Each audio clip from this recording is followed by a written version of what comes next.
এইখিনি বইল মাংস হয় আৰু এই বইল মাংসখিনি কেনেকৈ বনাইছোঁ মই দেখুৱাম। দেখিছে নহয়, বিনা তেল আৰু হালধি মছলা নিদিয়াকৈ মই বনাইছোঁ। মাত্ৰ বইল কৰি পেলাই এনেকৈ খাবলৈ খুব সুন্দৰ হয় এনেকৈ, আৰু স্বাস্থ্যৰো ভাল হয়। স্বাস্থ্যৰ কাৰণে খালে এনেকৈ বিনা তেল মছলা দি। আৰু তাকে অকণমান দেখুৱাওঁ, ভিডিঅ'টো চাই থাকিব আপোনালোকে কেনেদৰে ৰান্ধিছোঁ।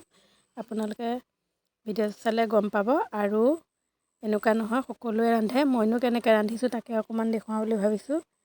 ভিডিঅ'টো চাই থাকক আৰু চাই ভাল পালে লাইক কমেণ্ট কৰি দিব। আৰু এনেকৈ বনাই খাবলৈ ইচ্ছা গ'লে এনেকৈ খাব পাৰিব আপোনালোকে। আৰু বহুত সুন্দৰ হয়, সোৱাদটো ধুনীয়া হয়। তেল মছলা দি খালেহে যে সোৱাদ হয় তেনেকুৱা নহয়। আৰু বহুত ধুনীয়া লাগিছিলে খাই পেলাই।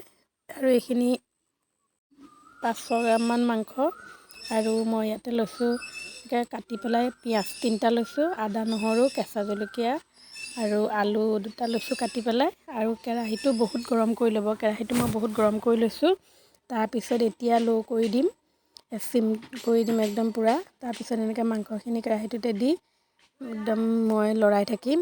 আৰু চাব, লৰাই থাকোঁতে এনেকৈ লাগি ধৰিবও পাৰে, এনেকৈ মই ধৰি লৈছোঁ কাপোৰ এখন দি। আৰু এতিয়া দেখিছোঁ এতিয়া এনেকৈ অকণমান হেৰি কৰি লৈছোঁ, লৰাই লৈছোঁ। আৰু দেখিছে ন, মই কেৰাহীখনত একোৱে দিয়া নাই, পানী ইয়াৰ পৰাই ওলাইছে তেলৰ নিচিনা। এনেকৈ তেলৰ নিচিনা পানী ওলাই গৈছে, একদম খুব সহজতে হৈ গৈছে। আৰু এনেকৈ কিন্তু গেছটো বঢ়াই নিদিব, নহ'লে ধৰি যাব। আৰু ইয়াৰ যিখিনি ফেটছ আছিলে, ফেটছৰ নিচিনা মাংসটো মই লোৱা নাই। আৰু এনেকৈ হাড় টাইপৰ এনেকুৱা খাই পেলাই ভাল লাগে, সেইকাৰণে এনেকৈ লৈছোঁ। আৰু আপোনালোকে কোমল মাংসটোও ল'ব পাৰে, কোনো কথা নাই, কিন্তু মই হাড়ৰটোৱে লৈছোঁ। আৰু সময়ে সময়ে মই কৈছোঁ ন, সময়ে সময়ে বস্তুখিনি দিবা। আৰু দেখিছে তেলটো বহুত ওলাই গৈছে। আৰু আলুখিনি এনেকৈ দিছোঁ, এইখিনি দিও মই অকণমান সময় ভাজি থাকিম।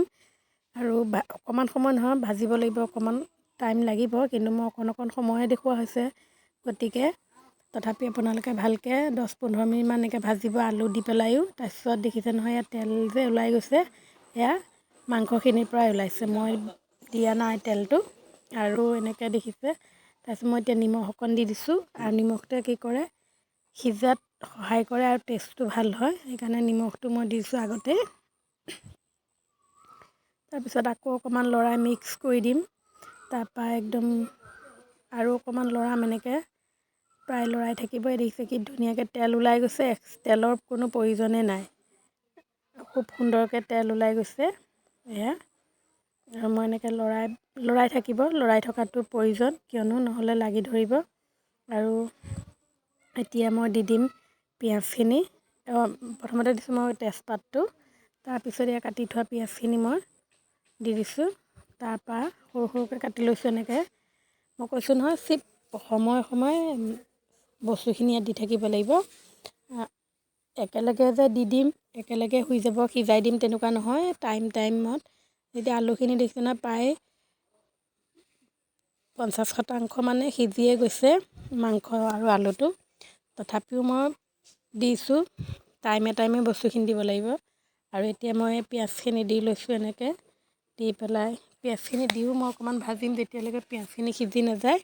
তাৰপিছত পিঁয়াজখিনি যেতিয়া আধা সিজা যেন দেখিম, তেতিয়া মই আকৌ ইয়াত মেইন বস্তুটো দিম, আদা নহৰু। আৰু এতিয়া অকণমান সময় ঢাকি দিম। ঢাকি দি পেলাই আকৌ মই 10 মিনিটমানৰ পিছত দেখিছে পূৰা সিজি গৈছে এয়া পিঁয়াজটো। আৰু অলমষ্ট হৈছে, আৰু নোহোৱা নহয়, হৈ গৈছে, অকণমান সময় লাগিব। আৰু এয়া তেল দি ভাজি থকা নিচিনাই তেল ওলাই গৈছে, কিন্তু কোনো ধৰণৰ তেল দিয়া নাই। কিন্তু কেৰাহীটো অকণমান গৰম কৰি ল'ব। দেখিছে নহয়, খুব ধুনীয়াকৈ সিজি গৈছে। এয়া একদম গৰম আছিলে, তথাপি মই হাতেৰে ধৰি লৈছোঁ। তাৰপিছত এয়া এনেকুৱা সময়খিনিতে এতিয়া আদা নহৰু দিব লাগিব। তেতিয়া মই দেখিলোঁ সিজি গৈছে, হাতেৰে চুই চাইছোঁ, খুব সুন্দৰকৈ হৈ গৈছে। এতিয়া দেখি মই এইটো টাইমতে আদা নহৰুটো দিম। আৰু আদা নহৰুটো দিও তেনেকৈ মই অকণমান সময় লৰাই আকৌ ঢাকি দিম। আৰু কেঁচা জলকীয়া 2টামান খুন্দি থৈছিলোঁ মই, তাতো মই দিছোঁৱেই। আৰু এনেকৈ আগতে 2-3টামান, আৰু কেইটামান মই গছৰ ঘৰৰ হয়, বহুত ধুনীয়া জ্বলা, সেই গতিকে এইকেইটা জলকীয়া মই দি দিছোঁ। আৰু এয়া দেখিছে নহয়, সময়ত হৈ গৈছে এয়া পূৰা ধুনীয়াকৈ। আৰু এনেকুৱা সময়খিনিতে এতিয়া মই কি কৰিম, বিলাহী দিম। আৰু চাব দেই, মই ডাঙৰ বিলাহী দিয়া নাই, আপোনালোকে দিব পাৰে। এইকেইটা আমাৰ ঘৰৰে কণ বিলাহী, আৰু সেইকাৰণে মই এইকেইটা দিছোঁ, কিয়নো অকণমান টেঙা লাগিব বেছিকৈ। দোকানৰ কেইটা দিলেতো ইমান টেঙা নহয়, কালাৰ নিচিনা বেছি হয়। সেই গতিকে মই কণ বিলাহীকেইটা দিছোঁ টেঙা হ'বৰ বাবে। আৰু এতিয়া অকণমান সময় ঢাকি দিম। ঢাকি দিয়াৰ পিছত 10 মিনিটমানৰ পিছত মই দেখিছোঁ নহয়, পূৰা ধুনীয়াকৈ পানী নিচিনা ওলাই গৈছে, একদম পূৰা ভাপটো হেৰি হৈ গৈছে। এনেকুৱা সময়খিনিত এতিয়া মই আপোনাৰ গৰম পানী দিম। আৰু আপোনালোকেও গৰম পানীয়ে ব্যৱহাৰ কৰিব, ঠাণ্ডা পানী দিলে টেষ্টটো ভাল নহয়, কিয়নো আৰু বহুত টাইম লাগে উতলিবলৈ। সেই গতিকে আৰু এনেকৈ দেখি কি ধুনীয়া লাগিছে যে অন্য কিবা ৰান্ধি থকা নিচিনা লাগিছে, মাংস বুলি নাজানিয়ে। আৰু দেখিয়ে বহুত ধুনীয়া, একদম লোভনীয় হৈ গৈছে, খাওঁ খাওঁ লাগে। কিন্তু ক'লে কিটো হ'ব, ৰান্ধি থকা মানুহগৰাকী একেবোৰ খাবলৈ মন নাযায়। আনে ৰান্ধি দিলে ভাল লাগে, নিজে ৰান্ধি পেলাই ইমান খাবলৈ মন নাযায়। আৰু একদম কি ধুনীয়া হৈছে দেখিবলৈ। ইয়াত যদি মছলা অকণমানো দি দিয়া যায় তেতিয়াও বেছি ভাল হয়। কিন্তু এই মছলা নিদিয়াকৈ এনেকৈ বেছি ভাল পাওঁ আমি খাবলৈ। আৰু সৰু ল'ৰা ছোৱালীয়ে খালেও এনেকৈয়ে দিব লাগে, মছলাটো নিদিয়াকৈ আদা নহৰু দি এনেকৈ বইল কৰি দিব পাৰিলে বেছি ভাল হয়। আৰু সৰু ল'ৰা ছোৱালীকো দিব পাৰে, কোনো কথা নাই। আৰু এতিয়া দেখিছোঁ এইটো সময়ত মই কি কৰিছোঁ, গৰম পানী দি দিছোঁ। আৰু এই গৰম পানীখিনি দিয়াৰ পিছত এতিয়া আকৌ মই অকণমান মিক্স কৰি অকণমান লৰাই দি আকৌ ঢাকি দিম। আৰু ইয়াত আছে দুটামান বস্তু দিবলৈ, সময়ে দিম সেইখিনি। এতিয়া উতল অহালৈ মই ঢাকি দিম, ঢাকন দি পেলাই।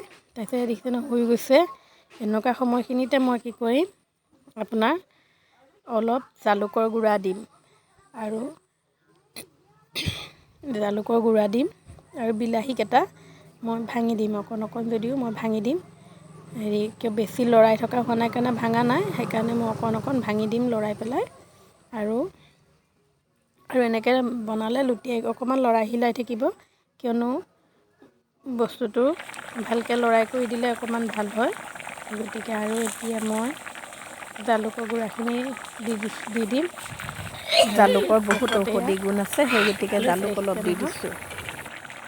বাঢ়ি লৈছে, কি ধুনীয়া হৈছে দেখিছে। আৰু মই এইখিনি মাংস বইলকৈ বনাইছোঁ, লগত পোলাও বনোৱা কাৰণেকৈ পোলাওত ঘিউ দিয়া হৈছে, ইয়াত মই একে তেল শেষত দিয়া হৈছে। জালুক দি সেই দিছোঁ গতিকে আৰু মই ধনিয়া দি দিছোঁ, বইল অকণমান মাংস গোন্ধটো ভাল বনাইছোঁ। হ'ব। আৰু ইয়াৰ লগত আৰু পাপৰ এই আৰু যে আচাৰ কাহ চৰ্দি হ'লে নহ'লে জালুকে বহুত কাম কৰে, গা বিষ আৰু এনেকুৱা চৰ্দিত খালে অকণমান ভাল হয়। সেই গতিকে বনাইছোঁ। আৰু অকণমানতো ঠাণ্ডা এতিয়া, সেই গতিকে জালুক দি দিছোঁ, বৰষুণ দি থকাৰ কাৰণে এনেকৈয়ে দিছোঁ। খায়ো ভাল হয়, সোৱাদযুক্ত হয় একদম পূৰা। এতিয়া মই বইল এটাত ওলাই দিছোঁ।